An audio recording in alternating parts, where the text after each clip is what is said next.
Don't you think it's time we settle down? Get a little house? I want you to have my baby. Why? Well, I don't know. Everybody does it, and it just seems like the thing to do, and... Asshole! Let's go do the job.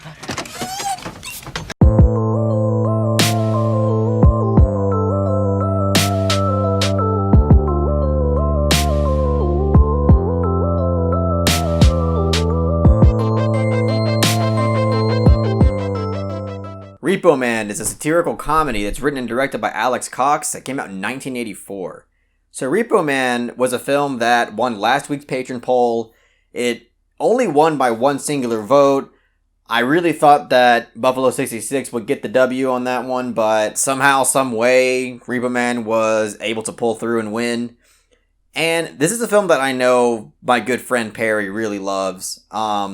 This wasn't his patron request, but this was a film that he told me he really dug when he was younger and really inspired him and really shaped the way that he views filmmaking.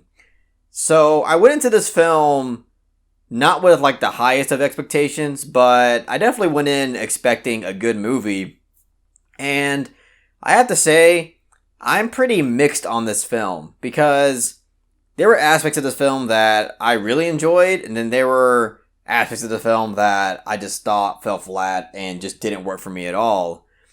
But let me start out by saying this. Emilio Estevez stars in this film, and I'm gonna be honest, throughout this entire film, I didn't even realize that was Emilio Estevez. It wasn't until later when I was talking about this film in the Discord chat that Cynic told me it was Emilio Estevez, and I was like, what? And I'm pretty sure that a lot of people are gonna be like, how can you not tell that that's Emilio Estevez?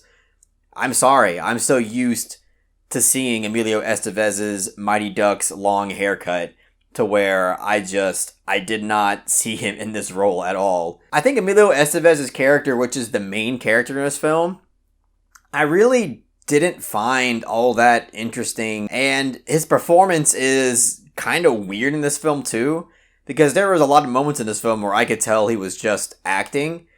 But it really wasn't just him. There are some other characters in this film where I just thought the acting and the overall delivery of lines just felt awkward and just didn't feel all that genuine or authentic. But I think a lot of the side characters in this film were actually really enjoyable. Harry Dean Stanton, who plays a character Bud in this film, I loved his character. Pretty much every time he was on screen, I was thoroughly enjoying this film because he's just so full of charisma, and I just feel like his character in this film felt the most genuine. Like, I didn't feel like he was acting in this film. He just felt like he was embodying this character to its fullest potential, and he was just really entertaining to watch on screen. See, an ordinary person spends his life avoiding tense situations. Repo Man spends his life getting into tense situations. Then we followed up with Let's go get a drink. I guess that kind of brings me to the biggest positive of this film, is that all in all, I did find this film to be entertaining. I think that the social satirical comedy in this film works enough to the point where I was at least entertained by this film from start to finish, and I found myself laughing at quite a bit of stuff that's in this film. Not saying that everything worked. There were some attempts at comedy that just didn't resonate with me or anything. But for the most part, I think that the satirical comedy in this film, and just even the silly, ridiculous comedy, because this film is rather ridiculous, that's pretty much established from the very beginning of this film. And it really caught me off guard, because this is pretty much the opening of this film starts with a police officer opening up somebody's trunk. And the result of him doing that, I was just like, it was honestly like the last thing that I expected to happen out of that scene. And in a way, even though I thought it was absolutely ridiculous, I gotta give it some credit in the sense that it was completely unpredictable. So yeah, this film is pretty absurd. And I think, again, kind of like the comedy, most of that approach kind of works in this film. Especially with the ending. The ending is just out there, batshit stupidity. but it's obviously doing that for a particular reason. There is, you know, a reason behind this film's insanity. So it's not just like stupid for the sake of being stupid. It's definitely going for a more absurdist approach that has kind of this thematic foundation to it. And the ending is definitely an example of something like that.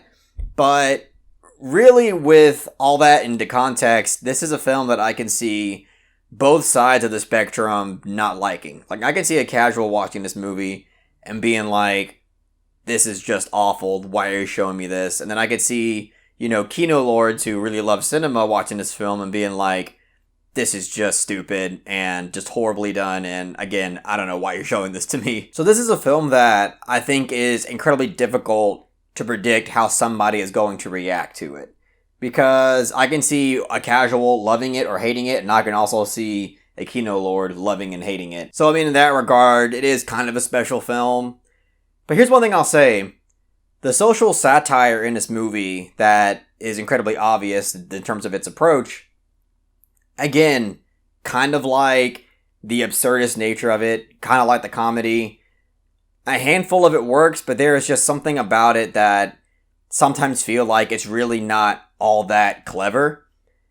And it's just like, I guess maybe I'm just spoiled with like a Terry Gilliam film like Brazil and other films that are also kind of tackle something that's a bit absurd, but in my opinion, tackle it in a lot more nuanced and much more clever way. This film, I feel like, in terms of social satirical comedies, wouldn't even come close to holding a candle to a film like Brazil. But obviously this film is kind of going for a more punk rock, anti-establishment, anti-society kind of film that, you know, is obviously a somewhat different approach to Brazil. It's not like placed in a dystopian future or anything, and I know that I'm comparing it to like one of the best social satires ever made. But I think even in its own right, it could have executed and tackled some of this stuff in a much more effective way. But I will say one thing that I did admire about this film and found quite hilarious was that even though this is that punk rock anti-establishment film, it still didn't shy away from making fun of people who just try way too hard to be that punk rock anti-establishment kind of person. Yeah, let's go get sushi and not pay. And I just appreciated the fact that this film was able to capitalize on its self-awareness to kind of make fun of itself in a way. So that was something that I found to be quite admirable and also effectively hilarious. But yeah, I mean, overall, like I said, and what's obvious from this review is that I think this film is quite a mixed bag. I don't think it's really that great, but it's really not awful either. And even though this film did things that I really didn't enjoy or think was all that effective, I still think that there is something to appreciate about this film. And I think it is entertaining. I didn't really find this film boring. So I'm going to give Repo Man a solid 6 out of 10. I'm not drinking! Here's the design! You're the one that's drinking! Here's the design! I was honestly surprised that this film won the patron poll because I hadn't even heard of this film until like last week when Perry told me about it. So I didn't really expect it to get that much votes. But apparently it was popular enough, at least among my patrons, to win the poll. So with that being said, I'm really curious to know, for those of you watching this, how many of you have actually seen this film or even heard of it. But if you have seen it, I would really like to know what you think about this film in the comment section below. And if you really enjoyed what I had to say about Repo Man, please give this video a thumbs up and share it amongst your friends. And don't forget to subscribe to the channel to be updated on more film-related content.